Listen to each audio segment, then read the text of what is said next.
Hello and welcome. Here is another video about SMMware, software for running your day-to-day business operations. This video will discuss the concept of pay levels, which supports paying your associates at different rates depending on the kind of work being done. For a general overview of SMMware, please see our introductory video at our YouTube channel, youtube.com/SMMware, or just search your YouTube app for SMMware. Okay, let's begin. We'll start by talking about why you might want to use pay levels. You might want to pay more for people who are working on the weekend. You might pay a different rate for travel time. And you might pay more for more skilled work, such as floor planning, or more difficult work, one example of which would be hoarder cleanup. Now we'll look at associate profiles and how we can assign pay levels.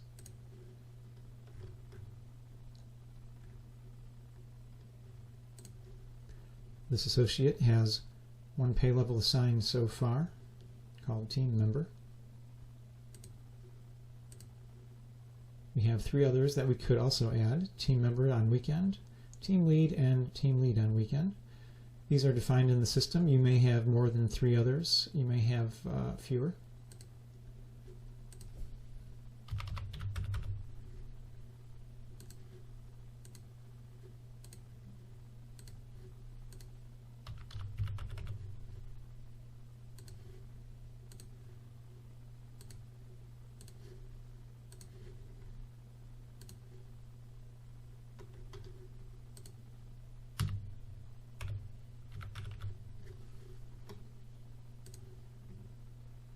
So there we are. We've assigned pay levels to this associate.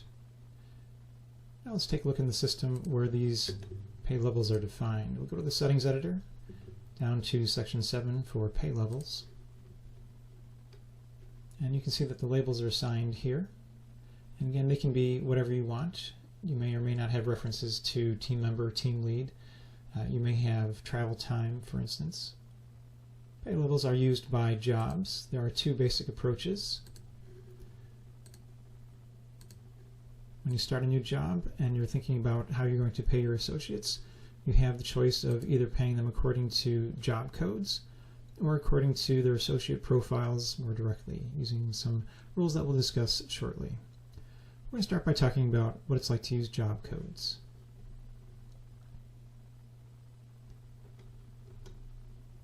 Go back to the settings editor and look at our job codes. And you'll see that there are drop-downs for pay levels, one for the regular, which is the weekday, and one for the weekend. You are not required to set a pay level for the weekend. If you do not, then SMMware will simply default to using the regular pay level. You'll set your pay levels for each of the job codes. Some might be a team member, some might be a team lead. Some might have something set for the weekend pay level, and some may not. Let's take a look at a regular level associate.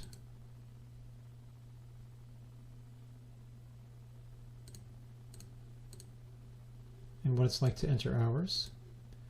If you've seen hourly entries in SMMware before, this will actually be just the same. Picking the date, start time and end time, and entering description. So from the point of view of a regular employee, basic entry-level employee, they would not see anything different than what they have seen in the past. We'll go ahead and log back in as the system administrator who has HR privileges.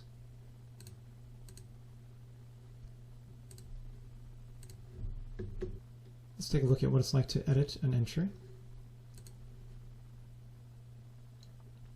You can see that it's the same as before in terms of entering the date, the job, and the job code.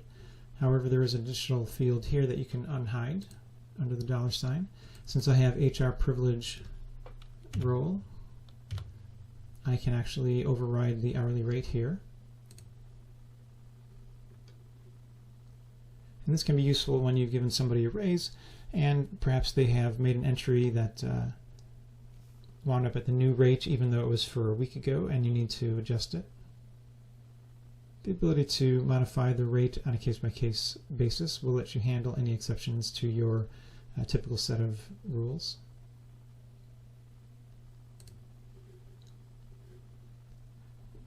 When you are using job codes and you want to figure out the hourly rate, there are a couple links in the chain. Start with the job code, which is mapped to a pay level, and then for a given associate, that pay level will have an hourly rate.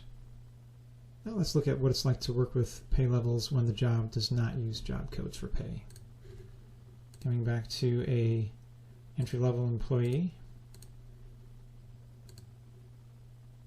going to record my hours, picking the date and a job. You still have the same start time and end time. The underlying thinking in SMMware is that entry-level employees do not get to pick their pay levels.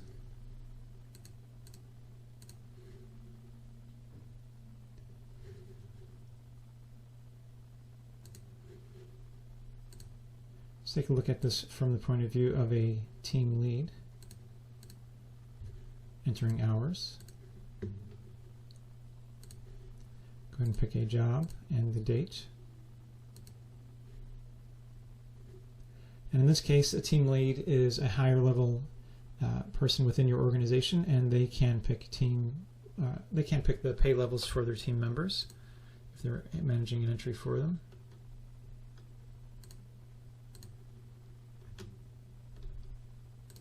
So that way you can directly assign that pay level.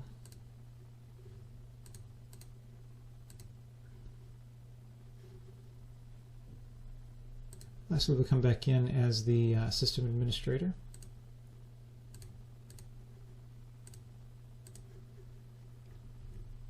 And our experience is going to be just like that for the team lead. If we do go to edit a new entry,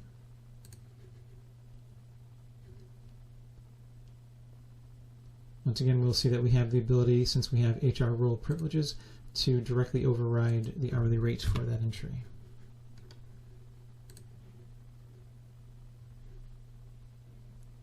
When you think about what the final pay rate will be when you're using jobs that are paying according to the associate profiles, the links in the chain here, it starts with the question of whether the person is acting as a team lead or not for this job, whether they worked on the weekend or not, and that determines what the appropriate pay level is.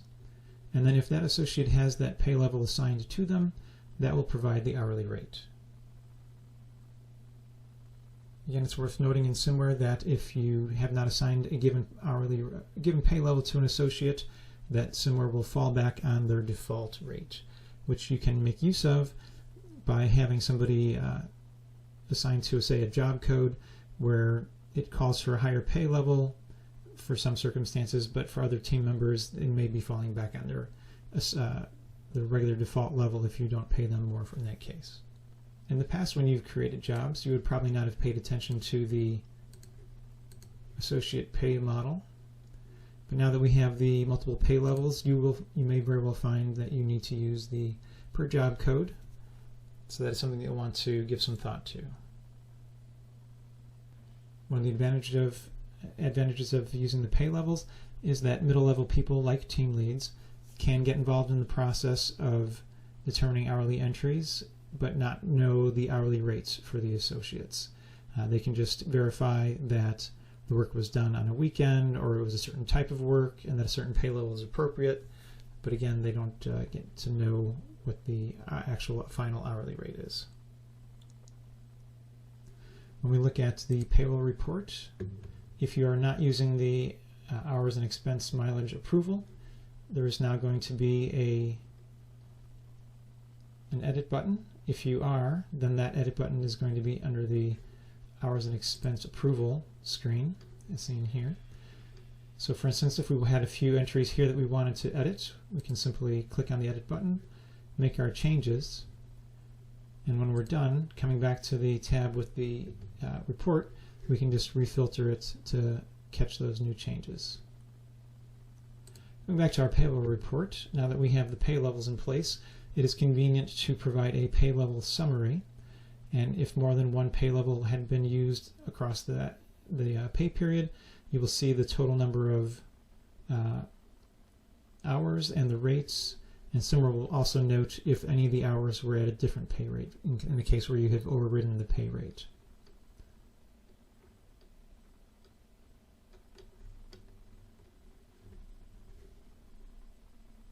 Now I'm going to take a look at the payroll report for a different system, one that does not use the hourly and expense mileage approval, and you can see here that we have the edit buttons. We think that you will find that Pay Levels is a powerful tool, allowing you to more cleanly handle your employee pay and providing different rates for different kinds of work and doing it in a more automated way, putting you in a position to review what employees have put in and spend less time working entry by entry to tweak things for your payroll purposes. We hope that you found this video informative. To find out more about SMMware, you can visit our website at www.smmmware.com. You can call us at 240-285-4619 with questions or to arrange a demo. SMMware is an industry partner with NASM, the National Association of Senior Move Managers, and with NAPO, the National Association of Productivity and Organizing Professionals. We appreciate your time and hope to talk to you soon. Thank you.